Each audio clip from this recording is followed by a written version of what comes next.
ಇನ್ನು ಇದರ ಜೊತೆಗೆ ಮೀಟಿಂಗ್ ನಡೆಸಿದ್ರು ರಾಜ್ಯ ಕಾಂಗ್ರೆಸ್ ಉಸ್ತುವಾರಿ ಸುರ್ಜೇವಾಲಾ. ಕಾಂಗ್ರೆಸ್ ಪಾಳ್ಯದಲ್ಲಿ ಖಾತೆ ಮುಂದುವರಿತಾ ಇದ್ದ ಹಾಗೆ ಸಂಧಾನ ಸಭೆಗಳು ಮಾಡಿದ್ರು. ಆದ್ರೆ ಆ ಸಂಧಾನ ಸಭೆ ವಿಫಲ ಆಗಿದೆ. ಸುರ್ಜೇವಾಲಾ ನೇತೃತ್ವದಲ್ಲಿ ಸಂಧಾನ ಸಭೆ ನಡೆದಿತ್ತು, ಆದ್ರೆ ಅದು ಫೇಲ್ ಆಗಿದೆ. ರಾಮಲಿಂಗಾರೆಡ್ಡಿ, ಕೃಷ್ಣ ಬೈರೇಗೌಡ ಜೊತೆ ಸಭೆ ನಡೆಸಿದ್ರು. ಬೆಂಗಳೂರು ಖಾತೆಗೆ ಪಟ್ಟು ಹಿಡಿದು ಕೂತಿದ್ದಾರೆ ರಾಮಲಿಂಗಾರೆಡ್ಡಿ. ಕೊಡೋದಾದ್ರೆ ಆ ಖಾತೆ ಕೊಡಿ, ಇಲ್ಲ ಅಂದ್ರೆ ಬದಲಾಗಲ್ಲ, ನನ್ನ ನಿಲುವಿನಲ್ಲಿ ಬದಲಾಗಲ್ಲ. ಖಾತೆ ಬದಲಾವಣೆ ಬಗ್ಗೆ ಕೃಷ್ಣ ಬೈರೇಗೌಡ ಜೊತೆ ಕೂಡ ಮೀಟಿಂಗ್ ಮಾಡಿದ್ದಾರೆ. ನನ್ನ ಖಾತೆ ಏನಾದ್ರೂ ಬದಲಾದ್ರೆ ಹಳೆ ಕಂದಾಯ ಖಾತೆ ನನಗೆ ವಾಪಸ್ ಕೊಡಿ ಅಂತ ಕೃಷ್ಣ ಬೈರೇಗೌಡ ಹೇಳ್ತಾ ಇದ್ದಾರೆ. ಆ ಖಾತೆ ಪರಮೇಶ್ವರ್ ಅವರು ಕೊಟ್ಟಿದ್ದಾರೆ. ಡಿಸಿಎಂ ಪರಮೇಶ್ವರ್ ಹತ್ರ ಆ ಖಾತೆ ಇದೆ. ಕಂದಾಯ ಖಾತೆನ ಕೃಷ್ಣ ಬೈರೇಗೌಡ ಕೇಳ್ತಾ ಇದ್ದಾರೆ.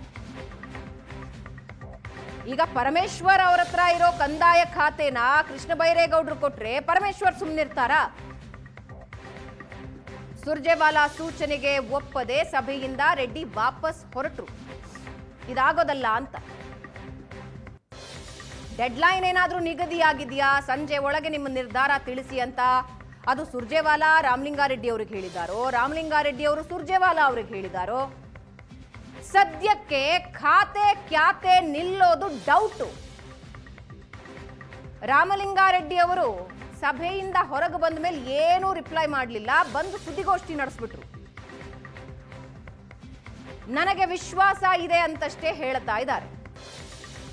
ನನಗೆ ಏನು ಮಾತು ಕೊಟ್ಟಿದ್ರು, ನಾನಾಗೆ ಏನು ಕೇಳಿರ್ಲಿಲ್ಲ. ಖಾತೆ ಅವರಾಗೆ ಹೇಳಿದ್ರು ಬೆಂಗಳೂರು ಖಾತೆ ಕೊಡ್ತೀವಿ. ಅವರು ಅಂದ್ರೆ ಡಿ.ಕೆ. ಶಿವಕುಮಾರ್ ಅವ್ರು ಹೇಳಿದ್ರು ನನಗೆ ಬೆಂಗಳೂರು ಖಾತೆ ಕೊಡ್ತೀನಿ ಅಂತ. ಈಗ ಕೊಟ್ಟಿಲ್ಲ, ಹೇಳಿರೋ ಹಾಗೆ ನಡ್ಕೊಳ್ಳಿ ಅಂತ ರಾಮಲಿಂಗಾರೆಡ್ಡಿ ಅವರ ನಿರೀಕ್ಷೆ.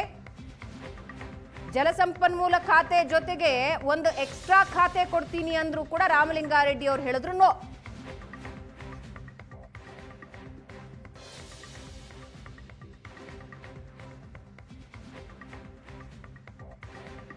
ಸುರ್ಜೇವಾಲಾ ಅವರ ಜೊತೆ ಮೊದಲ ಮೀಟಿಂಗ್ ಆಯ್ತಲ್ಲ, ಮೊದಲ ಮೀಟಿಂಗ್ ಆದ್ಮೇಲೆ ರಾಮಲಿಂಗಾರೆಡ್ಡಿ ಅವರು ಮಾತಾಡಿ ಕ್ಲಿಯರ್ ಆಗಿ ಹೇಳಿದ್ರು, ನನಗೆ ಬೆಂಗಳೂರು ಖಾತೆ ಕೊಡ್ತೀನಿ ಅಂತ ಹೇಳಿದ್ರು, ಅದನ್ನೇ ಕೊಡಿ ಅಂತ ನಾನು ಕೇಳ್ತಾ ಇದ್ದೀನಿ ಅಂತ. ಮತ್ತೊಂದು ಮೀಟಿಂಗ್ ನಡೆಯುತ್ತೆ ಸುರ್ಜೇವಾಲಾ ಅವರ ಜೊತೆ. ಆದ್ರೆ ಆ ಮೀಟಿಂಗ್ ಆದ ಮೇಲೆ ರಾಮಲಿಂಗಾರೆಡ್ಡಿ ಅವರು ಮಾಧ್ಯಮಗಳ ಜೊತೆ ಮಾತಾಡಿಲ್ಲ, ವಿಂಡೋ ಗ್ಲಾಸ್ ಕೂಡ ಇಳಿಸ್ಲಿಲ್ಲ, ಸೀದಾ ಅಲ್ಲಿಂದ ಹೊರಟು ಹೋದ್ರು. ಅದಾದ ಮೇಲೆ ಸುರ್ಜೇವಾಲಾ ಮಾತಾಡಿದ್ರು. ಆದ್ರೆ ರಾಮಲಿಂಗಾರೆಡ್ಡಿ ಅವರು ಸದ್ಯಕ್ಕೆ ಯಾವುದೇ ಪ್ರತಿಕ್ರಿಯೆ ಕೊಟ್ಟಿಲ್ಲ. ಈಗ ವಿಜುವಲ್ ನಲ್ಲಿ ನೀವು ನೋಡ್ತಾ ಇದ್ದೀರಾ, ಮೀಟಿಂಗ್ ಮುಗಿಸಿ ಸೀದಾ ಹೊರಟರು. ಇನ್ನು ಸಂಧಾನ ಸಭೆ ವಿಫಲ ಆಗ್ತಾ ಇದ್ದಂತೆ ಸುರ್ಜೇವಾಲಾ ಮಾಧ್ಯಮ ಉದ್ದೇಶಿಸಿ ಮಾತಾಡಿದ್ರು. ರಾಮಲಿಂಗಾರೆಡ್ಡಿ ಅವರು ರಾಜೀನಾಮೆ ವಾಪಸ್ ಪಡೆದಿದ್ದಾರೆ.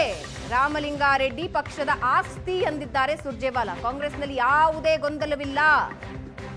ಕೆಪಿಸಿಸಿ ಕಚೇರಿಯಲ್ಲಿ ಉಸ್ತುವಾರಿ ಸುರ್ಜೇವಾಲಾ ಹೇಳಿಕೆ ಇದು.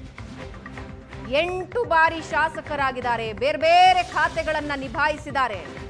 ಅವರು ಕಾಂಗ್ರೆಸ್ನ ಆಸ್ತಿ, ಯಾವುದೇ ಗೊಂದಲ ಇಲ್ಲ, ರಾಜೀನಾಮೆ ಹಿಂಪಡೆದಿದ್ದಾರೆ ಅಂತ ಸುರ್ಜೇವಾಲಾ ಮಾಧ್ಯಮಗಳ ಉದ್ದೇಶಿಸಿ ಮಾತಾಡಿದ್ರು. You broke the news of his so-called resignation. Shri D.K. Shivkumar, Shri B.K. Hari Prasad, Shri Siddaramaiah and myself, we all spoke to him, all 4 of us. There was apparently some misunderstanding. He again met Shri B.K. Hari Prasad, me and Shri D.K. Shivkumar, Shri Siddaramaiah. He has already, I think, told you that he has withdrawn his resignation. There was some misunderstanding and he shall continue to work as a loyal soldier and minister of the party. So people who were talking about and gleeing and celebrating when you broke the news of his so-called resignation, since yesterday the media friends and also a section in the BJP have raised lot of speculation about one of our senior most leaders, Shri Ramalinga Reddy ji. Shri Ramalinga Reddy ji has worked for years with Shri B.K. Hari Prasad ji from NSUI days, Youth Congress days. I want to just say, Shri Ramalinga Reddy ji is an asset of the Congress party. He started working in the Congress party in the year 1973, much before some of us were even born. He was an MLA of the Congress party in the year 1989. He has been elected as a Congress MLA 8 times. He has been a minister multiple times. He has held almost every charge of almost number of ministries that I can't even recollect. His experience and wisdom is extremely valuable to the party.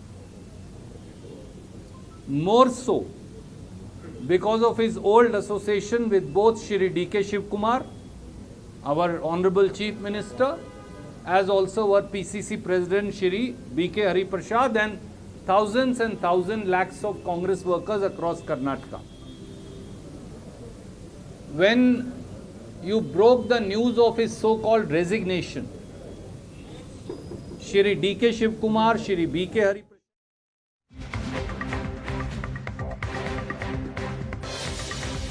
ಕಾಂಗ್ರೆಸ್ನಲ್ಲಿ ಖಾತೆ ಕ್ಯಾತೆ high command ಎಲ್ಲ ಬಗೆಹರಿಸುತ್ತೆ ಅಂತ ಕೃಷ್ಣ ಬೈರೇಗೌಡರು ಹೇಳ್ತಾ ಇದ್ದಾರೆ.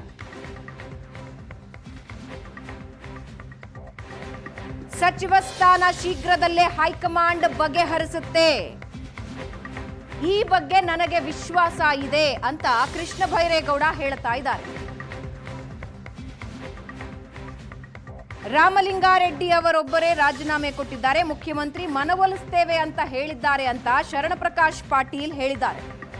ಯಾವ ನಾಯಕರು ಈ ಖಾತೆ ಕ್ಯಾತೆ ಬಗ್ಗೆ ಏನೇನು ಹೇಳಿದ್ದಾರೆ ಅನ್ನೋದನ್ನ ಒಂದು ಸಲ ಕೇಳಿಸ್ಕೊಳ್ಳಿ. ಈಗ ನಮ್ಮದು priority day to day issues ಏನಿದಾವೆ ಅವುಗಳ ಕಡೆಗೆ ಹೆಚ್ಚಿನ ಗಮನ ಕೊಡಬೇಕಾಗತ್ತೆ. ಆಡಳಿತ ವ್ಯವಸ್ಥೆಯನ್ನು ಬಿಗಿ ಮಾಡದೆ ಏನೂ ಜನಗಳಿಗೆ ಪರಿಹಾರ ಕೊಡಲಿಕ್ಕಾಗಲ್ಲ, ಸೌಕರ್ಯ ಮಾಡಲಿಕ್ಕಾಗಲ್ಲ. ನಮ್ಮ ಮಾತು ಕೇವಲ ಮಾತಾಗಿ ಉಳಿತದೆ.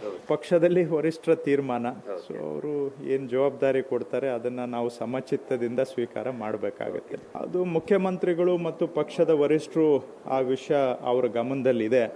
ಅವರು ಅದನ್ನು ಪರಿಹರಿಸಲಿಕ್ಕೆ ಏನೆಲ್ಲ ಮಾಡಬೇಕು ಆ ಪ್ರಯತ್ನವನ್ನು ಮಾಡ್ತಾ ಇದ್ದಾರೆ. ಅದನ್ನು ಪರಿಹರಿಸ್ತಾರೆ ಅಂತ ಪಕ್ಷದ ವರಿಷ್ಠರ ಮೇಲೆ ನಮಗೆ ನಂಬಿಕೆ ಇದೆ. ಮುಖ್ಯಮಂತ್ರಿಗಳು ಪ್ರದೇಶ್ ಕಾಂಗ್ರೆಸ್ ಸಮಿತಿ ಅಧ್ಯಕ್ಷರು ಅವರೆಲ್ಲ ಅದನ್ನು ಹ್ಯಾಂಡಲ್ ಮಾಡ್ತಾರೆ.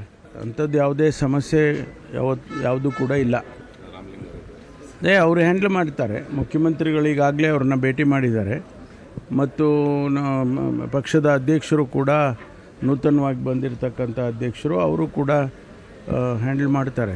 ಆ್ಯಕ್ಚುಲಿ ಪೊಲಿಟಿಕ್ಸಲ್ಲಿ ಇದೆಲ್ಲ ಸ್ವಾಭಾವಿಕವಾಗಿ ನಡೀತಾ ಇರುತ್ತೆ. ಆದರೆ ಅದನ್ನು ಸಾಲ್ವ್ ಮಾಡ್ಕೊಂಡು ಮುಂದೆ ಹೋಗೋದು ಅಷ್ಟೇ ನಮ್ಮ ಕೆಲಸ.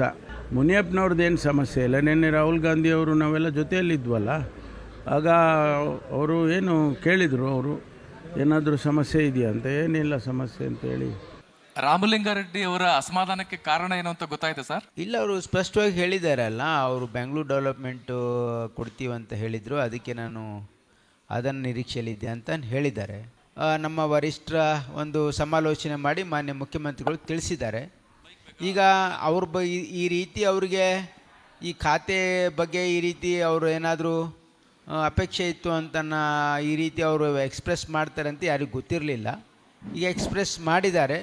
ಅದನ್ನು ಬಗೆಹರಿಸ್ತಕ್ಕಂಥ ಪ್ರಯತ್ನ ಮಾನ್ಯ ಮುಖ್ಯಮಂತ್ರಿಗಳು ಮಾಡ್ತಾರೆ.